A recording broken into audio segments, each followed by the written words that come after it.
নবীজি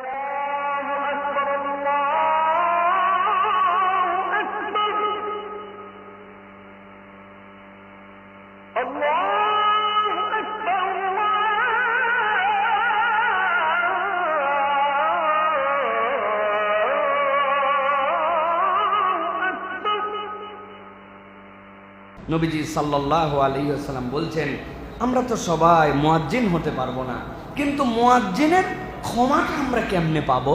মুয়াজ্জিন যে মর্যাদা পাইলো, জড় জীবের দোয়া, এইটা আমি কেমনে পাবো? নবীজি বললেন, ক্বাল রাসূলুল্লাহ সাল্লাল্লাহু আলাইহি ওয়াসাল্লাম, ইযা সামি'তুমুন নিদা ফাকুলু মিসলা মা ইয়াকুলুল মুয়াজ্জিনু। যখন তোমরা আজান শোনো, তখন মুয়াজ্জিন যা বলে তুমি তাই বলো। মান ক্বালা মিসলা মা ক্বালা হাযা ইয়াকিনান মিন কলবিহি দাখালাল জান্নাহ। মুয়াজ্জিন যা বলে তুমিও তার সাথে তাই বলো। এইটা যদি ইয়াকিনান মিন কলবিহি, তোমার হৃদয় থেকে বিশ্বাসের সাথে বলো, আল্লাহ তোমাকে জান্নাতে ঢুকাইয়াই ছাড়বেন। সুবহানাল্লাহ। এই জন্য আজানের জবাব এটাই আমার জন্য মুয়াজ্জিনের মর্যাদা নিয়ে আসবে। আজানের জবাব আমরা দিতে অপারগ। শুনতে শুনতে এত শুনছি যে আমার আগ্রহ নষ্ট হয়ে গেছে। ইবাদতের ক্ষেত্রে আমার আগ্রহ নাই, আবার জবাব দেওয়ার ক্ষেত্রেও দু একটা ভুলও আমরা করি। মুয়াজ্জিন বলছে আশহাদু আন্না মুহাম্মাদার রাসূলুল্লাহ, আপনি বলছেন সাল্লাল্লাহু আলাইহি ওয়াসাল্লাম। এটা নবীজির আমল না। নবীজি বলছেন মিসলা মা ইয়াকুল। এও বলছে আশহাদু আন্না মুহাম্মাদার রাসূলুল্লাহ, আপনিও বলছেন আশহাদু আন্না মুহাম্মাদার রাসূলুল্লাহ। সে বলছে হাইয়া আলাস সালাহ, আপনি বলছেন লা হাওলা ওয়ালা কুওয়াতা ইল্লা বিল্লাহ। আপনি জানেন না হাইয়া আলাস সালাহ, আপনিও বলবেন হাইয়া আলাস সালাহ, তারপরে লা হাওলা ওয়ালা কুওয়াতা বিল্লাহ। হাইয়া আলাল ফালাহ, আপনিও বলবেন হাইয়া আলাল ফালাহ, তারপরে বলবেন লা হাওলা ওয়ালা কুওয়াতা ইল্লা বিল্লাহ। কিন্তু সে যা বলছে আপনি তাই বলছেন।